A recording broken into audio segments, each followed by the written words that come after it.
Economics is a study that is intertwined with man's life. Man makes many decisions in his day-to-day life. For anybody who has started or is willing to start into the vibrant world of economics, there are certain notions that one must remember. Just like how one cannot study math without knowing the principle of addition, subtraction, multiplication, division, etc., the foundation of economics lies in the 10 principles of economics. Not just in academics, knowledge of these 10 principles allow even a layman to make better and more rational judgments in their daily life. Gregory Mankiw, in his text Principles of Economics, described these 10 principles of economics. They are as follows. People face trade-offs. The cost of something is what you give up to get it.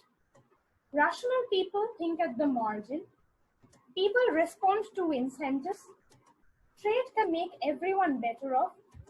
Markets are usually a good way to organize economic activity. Governments can sometimes improve economic outcomes. The standard of living depends on a country's production. Price rise when the government prints too much money. Society faces a short-run trade-off between inflation and unemployment. In these series of videos, each day we will take into account two of these principles and discuss in details what significance these principles could hold for anybody interested in economics. In today's video, we will be concentrating on the 7th and 8th principle of economics. The 7th one is called Governments can sometimes improve economic outcomes. The 8th one is the standard of living depends on a country's production. Mankiw's 7th principle of economics is governments can sometimes improve market outcomes, but this gives rise to a very significant question. If the invisible hand of the market is so great, why do we need government? One purpose of studying economics is to refine our view about the proper role and scope of government policy. One reason we need government is that the invisible hand can work its magic only if the government enforces the rules and maintains the institutions that are key to the market economy. Most important, market economies need institutions to enforce property rights so individuals can own and control scarce resources. Property rights are defined as the ability of an individual to own and exercise control over scarce resources. We all rely on government-provided police and courts to enforce our rights over the things we produce. And the invisible hand counts on our ability to enforce those rights. Another reason why we need government is that although the invisible hand is powerful, it is not omnipotent. There are two broad rationales for a government to intervene in the economy and change the allocation of resources that people would choose on their own, to promote efficiency and to promote equality. That is, most policies aim either to enlarge the economic pie or to change how the pie is divided. The invisible hand may fail to allocate resources efficiently under market failure. Economists use the term market failure to refer to a situation in which the market on its own fails to provide or produce an efficient allocation of resources. Market failure is the economic situation defined by an inefficient distribution of goods and services in the free market. In market failure, individual incentives for rational behavior do not lead to rational outcomes for the group.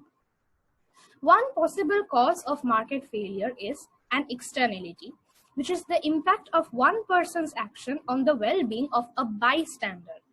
The classic example of externality is pollution. When the production of a good pollutes the air and creates health problems for those who live near the factories, the market left to its own device may fail to take this cost into account. Another possible cause of market failure is market power, which refers to the ability of a single person or firm or a small group to unduly influence market prices. An easy way to explain is that if there is only one seller of a commodity, the seller is likely to charge an extremely high price for the product and sell it to the one with most money. This outcome may not necessarily be the most efficient outcome. Even when the invisible hand yields efficient outcomes, it can nonetheless leave sizable disparities in economic well-being. A market economy rewards people according to their ability to produce things that other people are willing to pay for. The invisible hand does not ensure that everyone has sufficient food, decent clothing, and adequate health care. A situation like this may call in for government intervention. Sometimes policies are designed simply to reward a political powerful. Sometimes they are made by well-intended leaders who are not fully informed.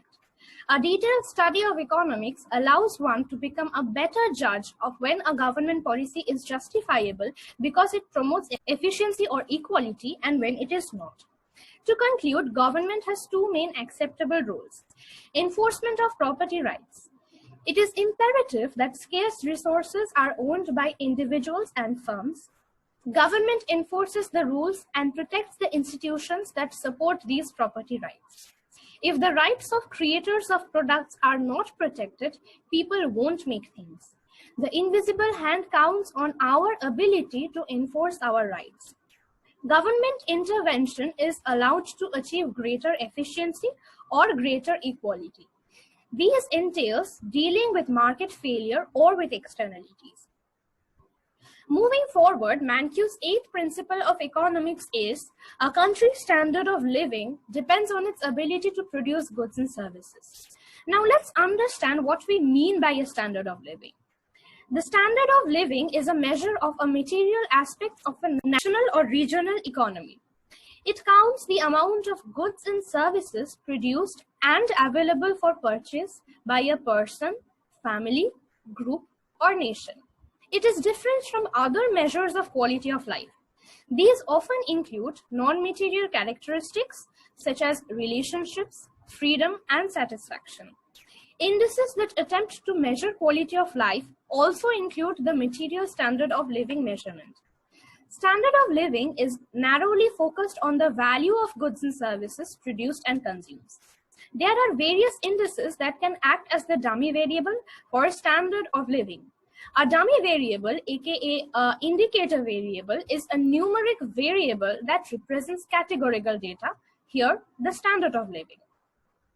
GDP measures the annual economic output, the total value of new goods and services produced within a country's border.